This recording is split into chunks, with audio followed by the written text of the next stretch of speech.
got an interesting problem. Now, I previously had started recording this. From the beginning, I wanted to take you through my thought process, but I ran into a little problem.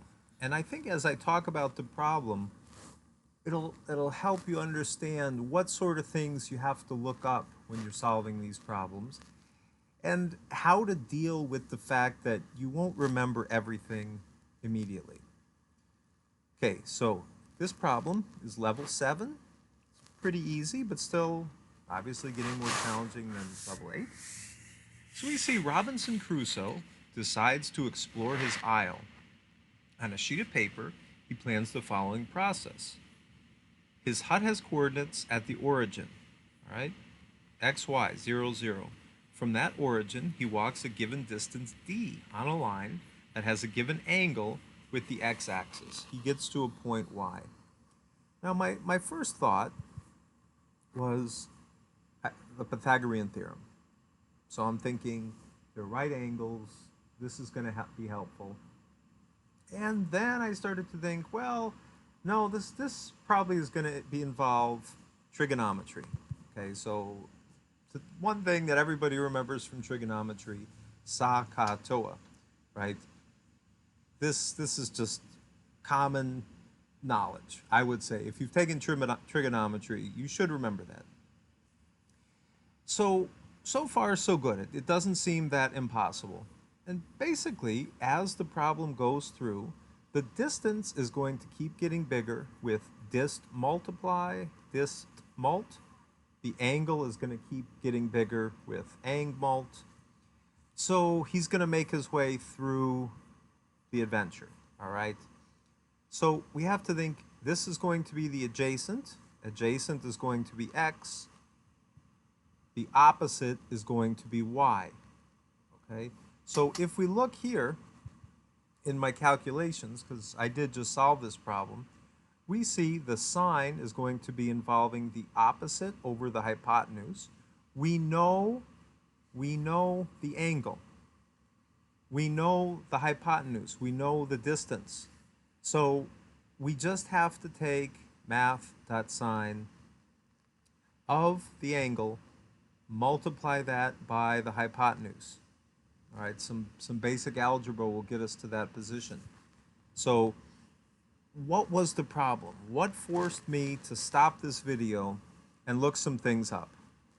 Well, the biggest problem is that if you use math.sine with degrees, you're not going to get the right answer because Java is assuming that you're going to be sending in radians. Now, I've met a lot of people over my years as a programming instructor. There are some people who will never forget that. They learned one time 10 years ago, you send in radians to sine function.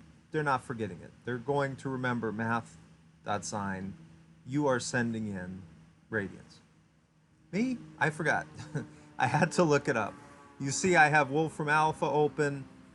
I'm looking for the right answer. I'm thinking about it. I'm going here to tutorials. I really like this man's tutorials. Bale Dung. I show them in class all the time.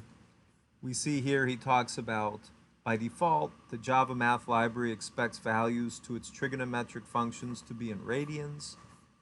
So this sort of thing you will have to look up if you're like me. If you're special and you don't have to look it up, that's awesome. But in general, something isn't working. You've got to do the right searches. So how did I search? What did I use to search to get that? Probably just math.sine Java, and that tutorial came up. All right, so we see my points now, 3034. If I attempt this, all right, looks good. Passed all the tests. I'm going to submit it.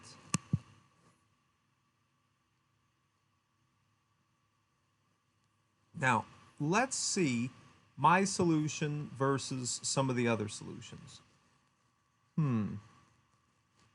So they make they make an array of doubles with two elements. They're starting with the angle math 2 radians while n is greater than 0. Okay, so they're going to go n number of times. I was counting up, they're counting down. Oh, I see what they're doing. So each time in their loop, they're multiplying. Ah, okay, that's clever. So that I like the way this code is organized. So they're saying, all right, d is going to be changing by this amount. The angle is going to be changed by this amount. They changed. Another tricky thing you had to look at with this problem, you had to turn the angle into a double. You could not use an integer because it would lose to precision. All right, and if we look through, we can see, oh, there's my solution. It's a little bit longer than the other ones, so okay, I see. That's how they calculated the radians. That's good. Okay, so they just went ahead and did 90 minus the angle times radians. Anyways, there's lots of great solutions in here. Really fun problem. Maybe one day I'll be brave enough just to run through the problem solving without turning off the camera. But in the end, you're going to have things go wrong. You have to just take the time to look up how do you figure out the proper syntax. All right.